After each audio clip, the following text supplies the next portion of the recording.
को सॉन्ग बनाया। अभी कुछ वाणी जैसे गुरु रविदास जी ने कहा, रविदास ब्राह्मण मत पूजिए, जो हुए गुणहीन, पूजिए चरण चंडाल के, जो हुए गुण प्रवीण। तो ये गुरु रविदास महाराज जी ने, जैसे वो तुलसीदास ने भी उलट इसके दोहा बोला था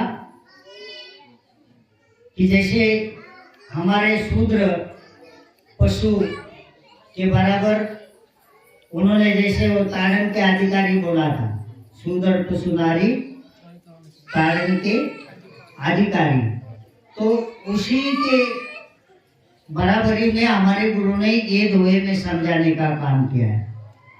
तो ये हमें समझना है, हमारे गुरुओं का संदेश।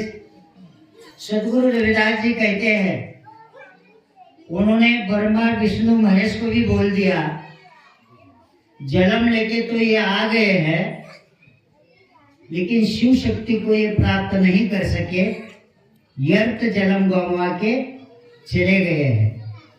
इसलिए गुरु रविदास जी ने ये भी कहा है, उन्होंने नाना प्रकार की वेद पुराण पढ़े, तो उन्होंने कहा कि मुझे इसमें ऐसी कोई चीज नहीं मिली कि मैं संसार को दे सकूं। तो उन्होंने कहा इसको हटा दिया और उन्होंने अपने द्वारा 34 अक्षर निर्माण करके गुरु लिपि वाणी और ज्ञान का भंडारा संसार के लोगों को गुरु रविदास जी ने दिया। तो इसीलिए संतों में उनको सबसे ऊंचा दर्जा है, संत शिरोमणि कहा जाता है। संतों में किसी को भी शिरोमणि पदवी नहीं है। जैसे ओशो है, उन्होंने उनको इतनी बड़ी उपमा दी है, ऊपर जो आकाश है, आकाश में जो ध्रुव तारे हैं, उसमें से जो ध्रुव तारा है वो सदगुरु रविदास महाराज है। तो हमारे गुरुओं को बड़े बड़े राजे महाराजे साधु संत सबने माना है, और आज हम लोग भटक चुके हैं। गुरुओं का मार्ग हमें भटकने के लिए नहीं है, हजारों साल से जोड़ने के लिए। और जो भक्ति मार्ग में हमारी नुकसान हो रही है, उससे बचाया है कि परमात्मा को एक फूल भी नहीं लगता है।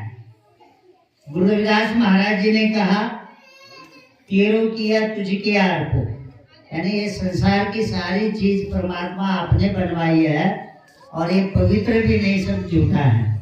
तो ये चीज मैं आपके चरणों में अर्पण नहीं कर सकता हूँ, लेकिन आपके साथ मैंने मेरा तन मन का रिश्ता जोड़ा, तब मुझे ज्ञान प्राप्त हुआ और मेरा मन पवित्र, शरीर पवित्र हुआ।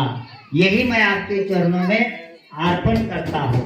तो गुरु रविदास महाराज जी ने हमें बहुत ही समझदारी से इनकी व्यवस्था